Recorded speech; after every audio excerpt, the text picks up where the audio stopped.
Hey y'all, welcome as we continue through the book of First Samuel together. Today we're going to be reading from chapter 6 in the book of First Samuel. In chapter 1, we saw Hannah's prayer being fulfilled in the birth of Samuel.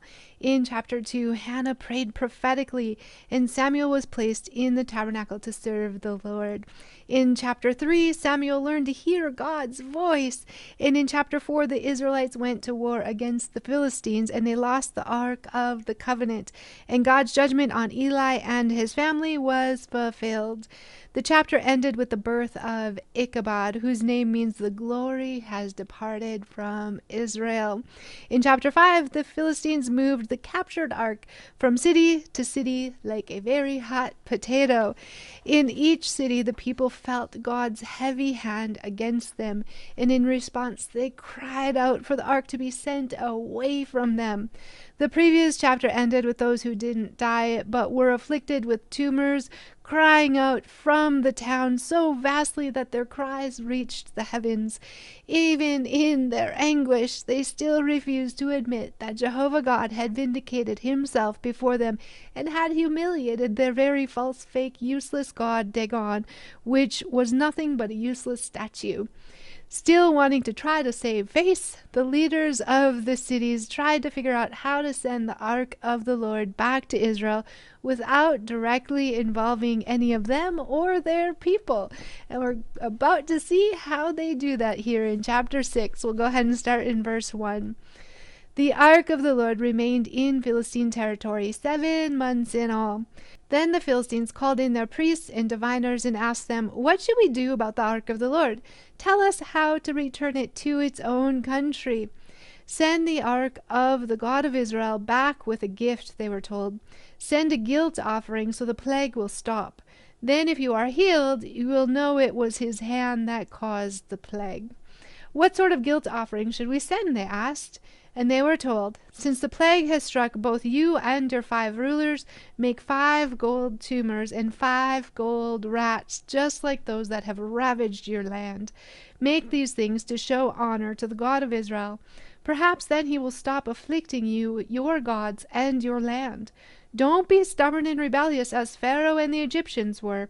By the time God was finished with them, they were eager to let Israel go."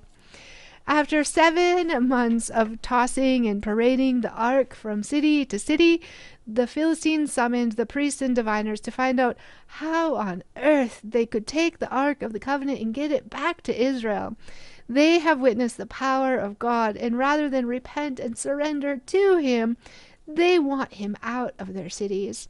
The priests and diviners told them not to take the ark back without sending restitution, trespass, or guilt offerings along with it if they wanted to be healed. Even if they were not truly repenting here, at least recognizing who God is a giant step. They realized they at least better say that they are sorry somehow.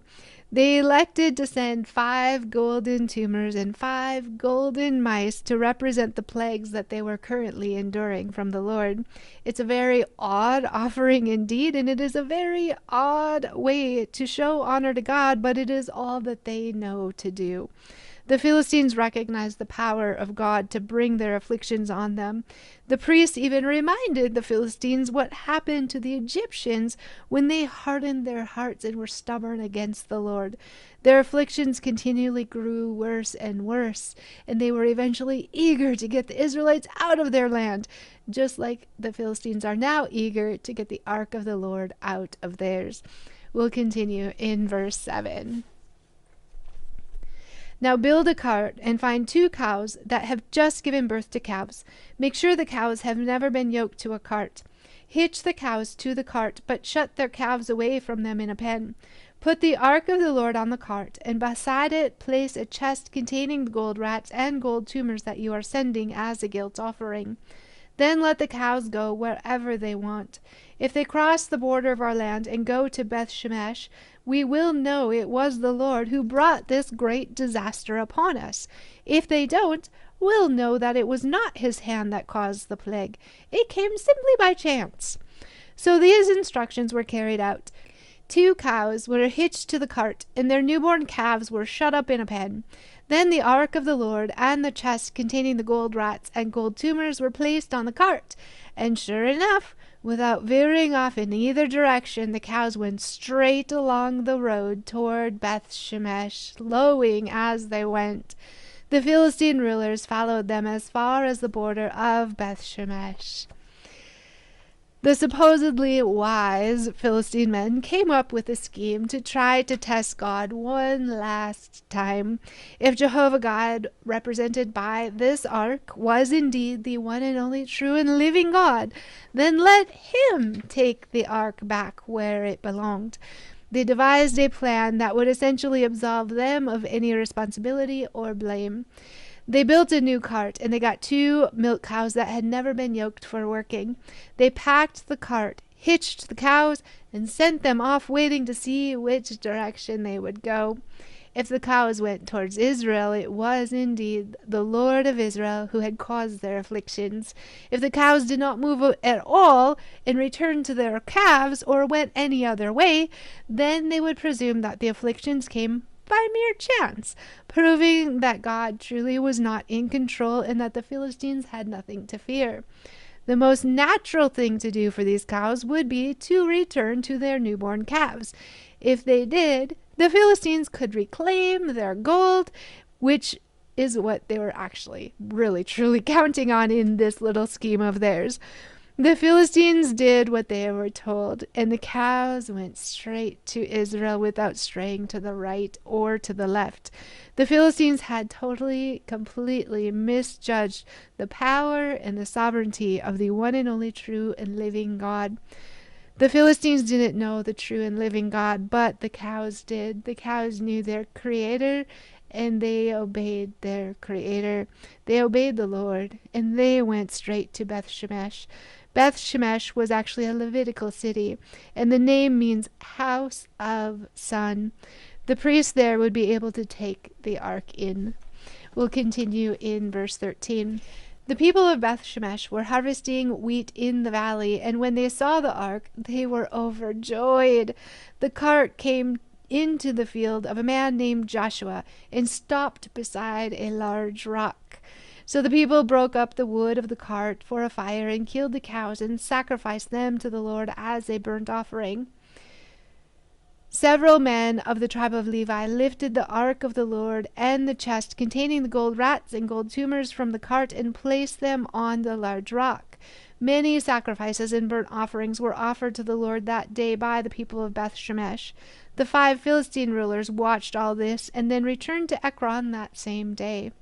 The 5 gold tumors sent by the Philistines as a guilt offering to the Lord were gifts from the rulers of Ashdod, Gaza, Ashkelon, Gath, and Ekron.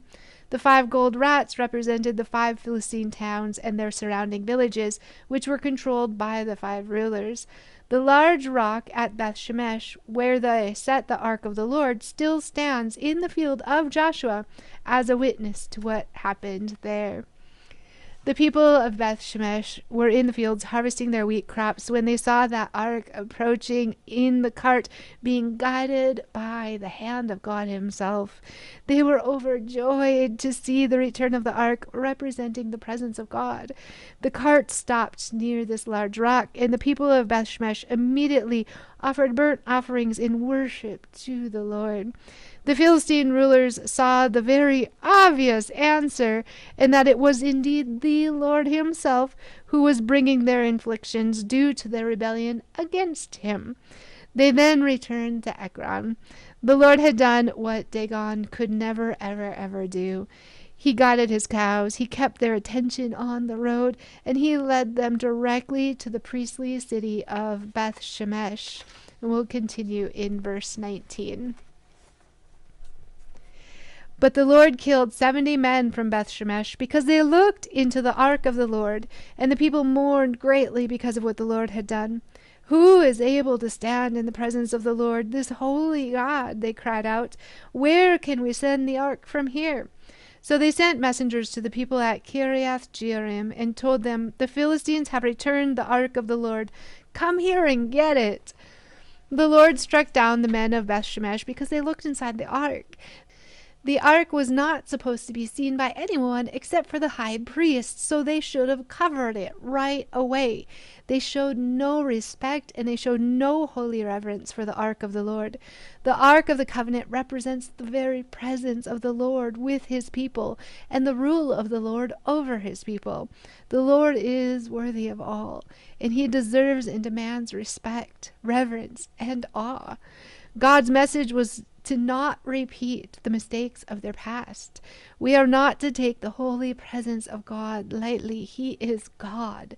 He is Lord of all. He is King. He is sovereign. The men of Beth Shemesh failed to stand in awe of the Lord, and they violated his sacredness. They freaked out as a result of the consequences of their sloppiness and their disrespect, and they sent messengers to the people of Kiriath Jearim, telling them to come get the ark. Kiriath Jearim was located roughly 10 miles from Jerusalem, and the ark would actually remain there until King David will move it into Jerusalem, as we're going to see when we get to 2 Samuel chapter 6, verses 1 through 9. We all need to remember the Lord is God. He is sovereign. He rules. He reigns. He is king. And we need to give him the reverence, the respect, the glory, the awe that he deserves. His name deserves glory and honor. His presence is holy. We worship the Lord in the splendor of his holiness, and we tremble before him with all of the earth and all of creation as we stand in awe and adoration for who he is. He is truly worthy of all surrender and praise. Glory is the weight of God and his holiness. He is the one and only true and living God, and he rules and he reigns. He always has and he always will, now and for eternity. He will never ever change. It's us who needs to change. It's us who needs to repent and surrender. It's us who needs to bow the knee and worship him as King and Lord of all, as the sovereign, most high God that he is. He is our Creator. He is our Father. He loves us immensely, and he deserves all glory, honor, reverence, awe, praise, and worship. He is worthy of it all. Thanks, y'all. I hope you're having a glorious day in the Lord.